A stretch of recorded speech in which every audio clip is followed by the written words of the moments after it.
Hawakan niyo ito!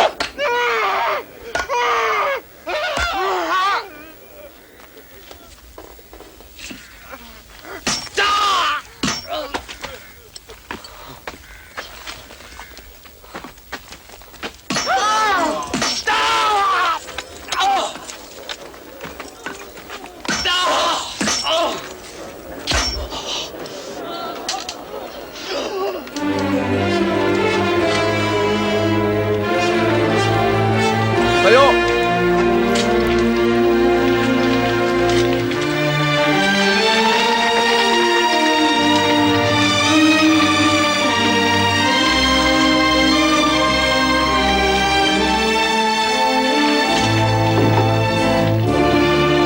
Ibaw ng tulos!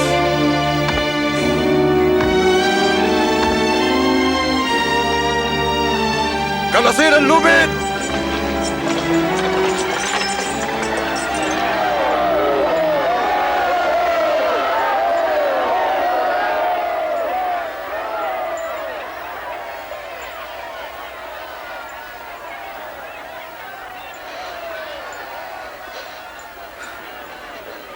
Patawarin mo sila, Ama. Pagkat hindi nila alam ang kanilang ginagawa.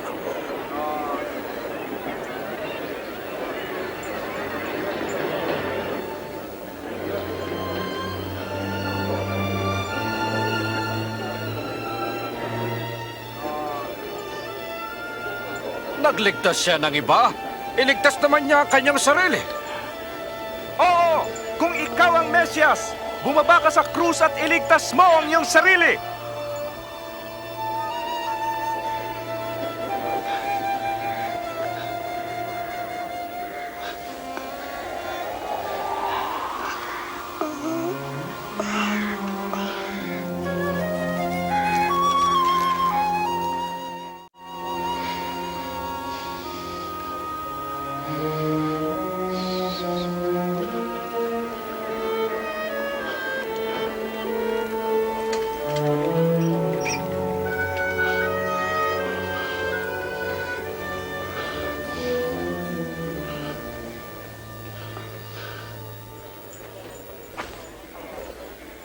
Hindi pangkaraniwan ang kasuotang ito.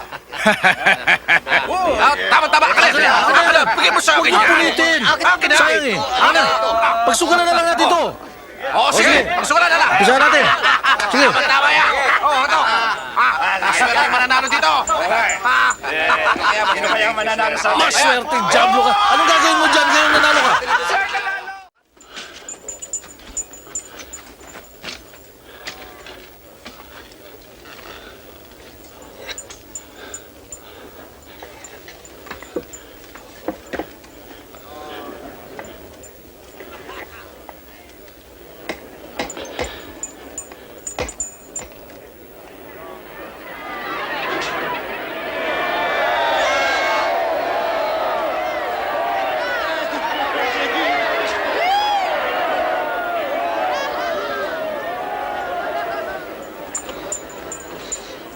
Iligtas mo ang iyong sarili kung hari ka nga ng mga Hudyo.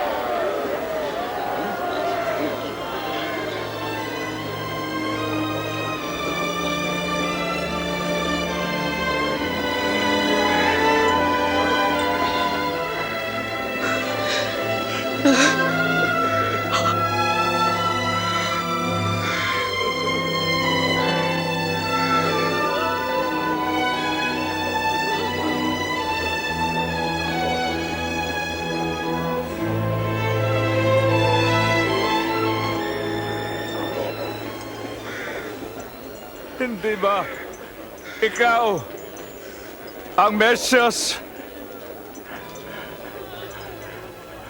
Iligtas mo ang iyong sarili at pati kami.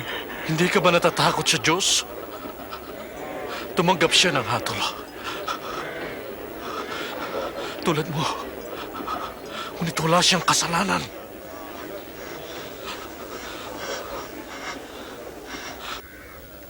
Alalahanin mo ako, Jesus, kapag ikaw ay nagkakari na.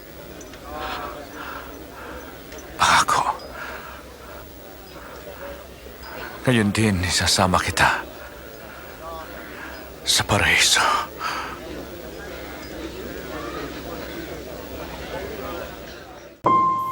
Ito po yung tanong ko, Brother Eli. Doon po sa Luke chapter 23, verses 42 to 43. Pakilagay sa screen. At sinabi niya, Jesus, alalahanin mo ako pagdating mo sa iyong kaharian. At sinabi niya sa kanya, katotohanang sinasabi ko sa iyo ngayon ay kakasamahin kita sa paraiso. Ito po yung isang pinangakuan ng Panginoon na isasama niya sa paraiso yung isang magnanakaw. Ang tatanong ko lang po, Brother Eli, yung po bang ang Panginoon nung mamatay and at the same time namatay na rin yung magnanakaw, personal po ba niyang dinala sa paraiso? At saan po matatagpuan yung paraiso na sinasabi ng Panginoon doon? Let us examine first kung ano po ang laman nung nasa sa talata. Katotohanang sinasabi ko sa iyo, ngayon, kakasamahin kita sa paraiso. If we are going to interpret this in the norms of man, para ba lalabas, nung oras na yon, magkakasama na sila pupunta sa paraiso. Alam niyo po, mali yung ganong aspeto Sinasabi ko sa iyo ngayon. Ganun po si Kristo kung magsalita, nilalagyan niya ng ngayon Bibigyan ko kayo na example na kung magsalita siya, nilalagyan niya nung ngayon. Kung ang ibig sabihin, effective immediately, nilalagyan niya ng ngayon.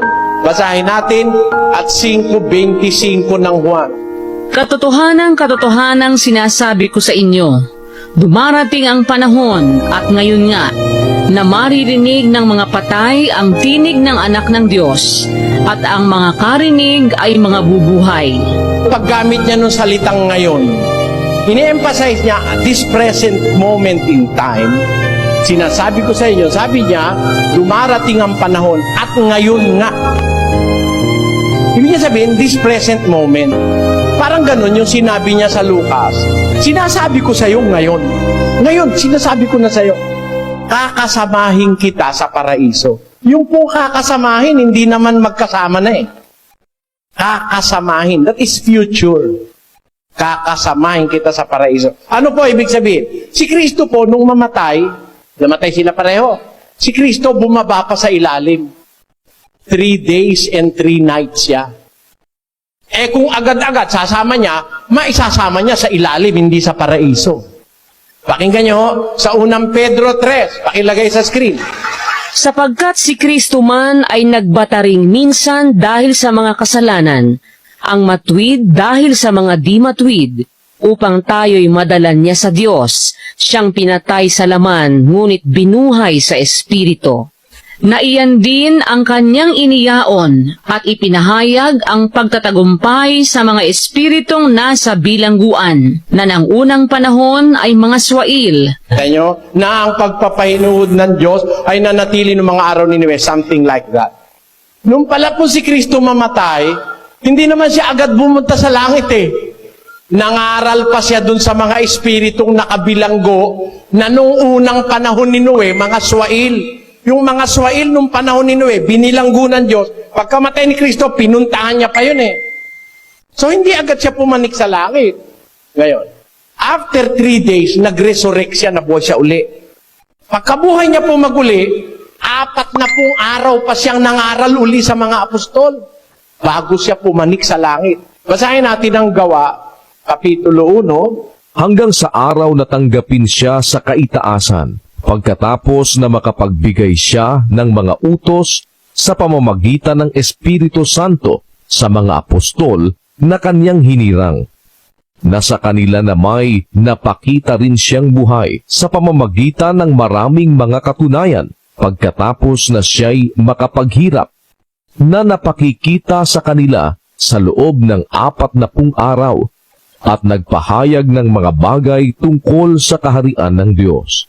Namatay siya, pumunta siya sa kalaliman, 3 days and 3 nights siya. Pagkatapos nun, nabuhay siya maguli, nangaral uli siya sa mga apostol. Nung pagkabuhay niya maguli, hindi siya pumunta sa langit agad. Nakisama pa siya. Kumain pa nga siyang kasama ng mga apostol pagkabuhay niya maguli. Gis 39 ng Juan hanggang 40. At mga saksi kami sa lahat ng mga bagay na ginawa niya sa lupain ng mga Hudyo at sa Jerusalem, na siya na may kanilang pinatay, na siya'y ibinitin sa isang punong kahoy. Siya'y muling binuhay ng Diyos ng 3 araw, at siya'y itinalagang mahayag. So hindi siya agad pumunta sa langit. Ano ngayon ang kahulugan nung sinabi niya doon sa magnanakaw? Sinasabi ko sa iyo ngayon, kakasamahin kita sa paraiso. Yun ho, kakasamahin, sa hinaharap pa po yun. Actually, yung magnanakaw na yun, wala pa sa paraiso yun ngayon. Bakit po? Asan ba yung paraiso? Pakinggan nyo sa 2 Korinto. Nakikilala ko ang isang lalaki kay Kristo na mayroon ng 14 na taon. Maging sa katawan, ewan ko. O maging sa labas ng katawan, ewan ko. Diyos ang nakakaalam na inagaw hanggang sa 3 langit. Inagaw siya hanggang sa 3 langit. Alin ba yung pinag-agawan na yun? Ano ba yun? Basa. Na kung paanong siya'y inagaw sa paraiso at nakarinig ng mga salitang di masayod na hindi nararapat salitain ng tao. So, ang paraiso po nasa 3 langit. Doon po pumunta si Kristo nung siya'y pumanik sa 3 langit. Wala ho siyang kasama ron. Nang pumunta siya, siya lang mag-isa. Hindi niya kasama yung magnanakaw. Anong katunayan? Pakinggan niyo sa 4:8 ng Efeso. Kaya't sinasabi niya, nang umakyat siya sa itaas, ay dinala niyang bihag ang pagkabihag at nagbigay ng mga kaloob sa mga tao. Ngayon ito, umakyat siya. Ano ito? Kundi siya'y bumabari naman sa mga dakong kalaliman ng lupa. Ang bumaba ay siya rin namang umakyat sa kaitaasan ng buong sangkalangitan. Yung bumaba sa kailaliman ng lupa, di ba nung 3 araw, bumaba siya sa kalaliman. Yung bumaba, siya rin namang umakyat. May kasama ba siya? 1:3. At walang umakyat sa langit, kundi ang nanggaling sa langit. Sa makatwid bagay, ang anak ng tao na nasa langit. Kaya po, nung pumanik siya, siya mag-isa lang pumanik. Ano ibig sabihin? Kakasamahin kita sa paraiso. Pagdating pa ng araw yon, yung mga maliligtas, kasama yung magnanakaw, kasama si San Pablo, kasama San Pedro, kasama yung mga unang Kristiyano, dadalhin niya doon sa paraiso. Alam niyo kung kailan yon? 14:1. Pakinggan niyo po. Huwag magulumihanan ang inyong puso. Magsisampalataya kayo sa Diyos. Magsisampalataya naman kayo sa akin. Sa bahay ng aking ama ay maraming tahanan. Kung di gayon ay sinabi ko sana sa inyo, sapagkat ako'y paroroon upang ipaghanda ko kayo ng dakong kalalagyan. At kung ako'y pumaroon at kayo'y maipaghanda ng kalalagyan, ay muling paririto ako at kayo'y tatanggapin ko sa aking sarili, upang kung saan ako naroroon, kayo naman ay dumuon. Mangyayari yun. Pagbalik niya uli, muling paparito ako. Mauna na ako, hahanda ko yung kalalagyan nyo. I will prepare a place for you. Pag na-prepare ko na, babalikan ko kayo. Bumalik na hubas siya. Hindi pa. O, yung magnanakaw nandito pa.